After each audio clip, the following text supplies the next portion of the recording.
It's time now for our Entre Nous segment. Today we're focusing on French weddings, and Solange Moujan joins me for more on the ins and outs of French nuptials. Solange, this is prime wedding season right now, isn't it? Yeah, it absolutely is. June and July are the months of when French people get married the most, with Saturday being the preferred day, and by far, over 80% of weddings occur on Saturdays here in France.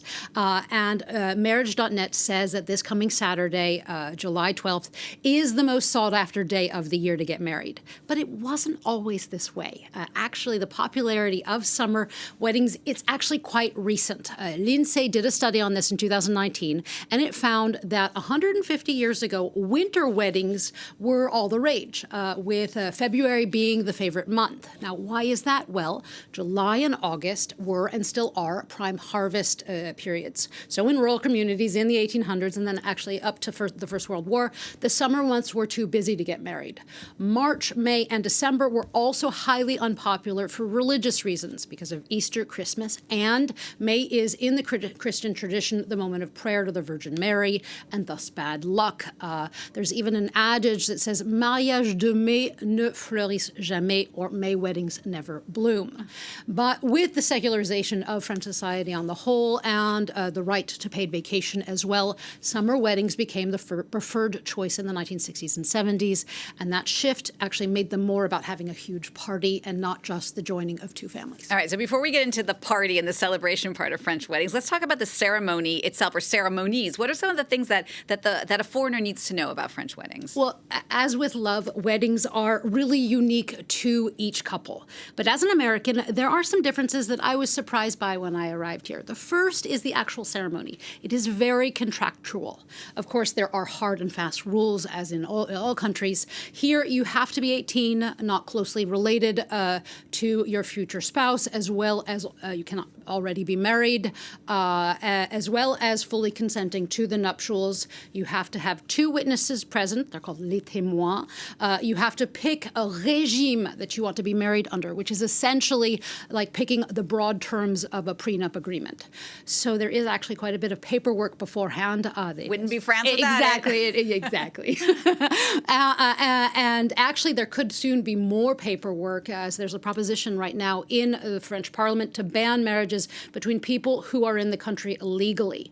Jurists actually say that this is a legal no-no, that the Constitutional Court already has ruled that getting married is a fundamental right, regardless of visa status. But it is still currently being backed by some conservatives in the Senate.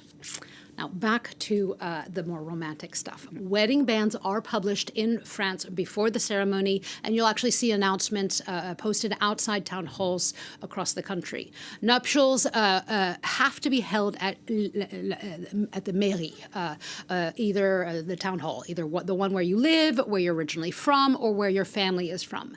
And during the ceremony, the mayor can give you a personalized speech, but these civil ceremonies they're generally pretty quick, under 15 minutes. And they are very regulated with the reading out of parts of the French Civil Code. For example, Article 212, that you must mutually respect and help one another.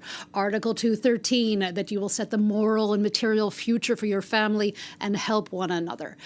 And at that point, the bride and the groom, they don't say yes, they say oui. Do you consent to take as your wedded husband, Adrian Simon?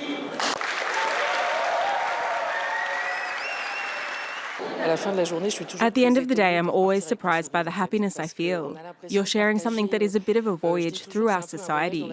We share in a very short time the stories of people's lives and important moments for them. Now, luckily, many town halls in France are beautiful, and this adds some pageantry and some beauty to a rather strict ceremony. After the ceremony, you get something that's called a livret de famille.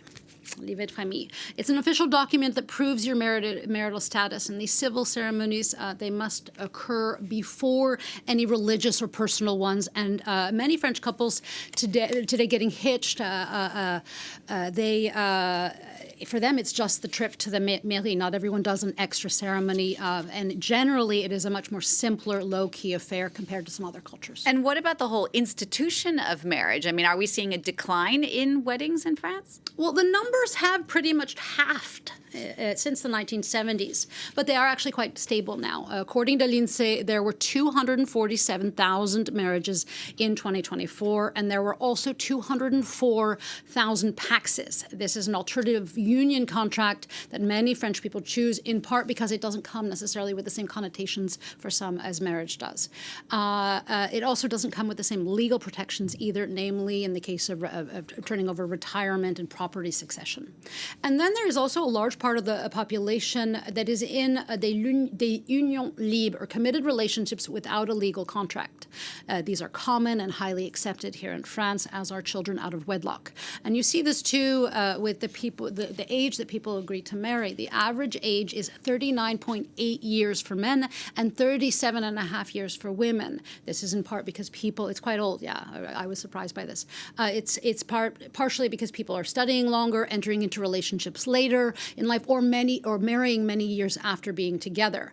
There are even theorists that say that one way to help the current singlehood surge, or the relationship recession, as some people call it, that is global, as well as the drop in birth rates, is to actually create more financial incentives or fiscal advantages to promote marriage. Studies show that this actually boosts the number of births a little bit. Of course, but that is just one way of looking at it. And to see the divorce rates coming off the back of that, not just doing it for the money. All right, let's talk a bit about the parties, the fun. I mean, what is a French wedding party like? Again, things vary widely from it can be a small family dinner to a rented out chateau with a tower of champagne glasses accompanied by an equally tall croque-en-bouche, or the traditional French wedding cake. There is something called le vin d'honneur, which you may be invited to if you get a faire-part or an invitation. And this means that you're actually invited to the drinks after the ceremony, but not the meal or the party. It's often used at traditional weddings or larger ones to keep costs down. Now, according to Cofidis, the average wedding budget in 2022 was just under 10,000 euros. That's about a third of the average of an American wedding. And French weddings often go very, very late into the night with lots of dancing and crowd-pleasing and multi-generational classics like Claude François' Alexandra. And then there's sometimes food at dawn. The tradition is often to serve French onion soup as a filling treat after a long night of fun and as sort of a final hurrah to wish the couple well. I know all of the Brits and Americans at my wedding love that French onion soup at 2 a.m. Solange, thank you so much for that very happy look at marriages here in France. Solange Mougin with Entre Nous. You can always check out all of our Entre Nous if you want on the website, the address france24.com.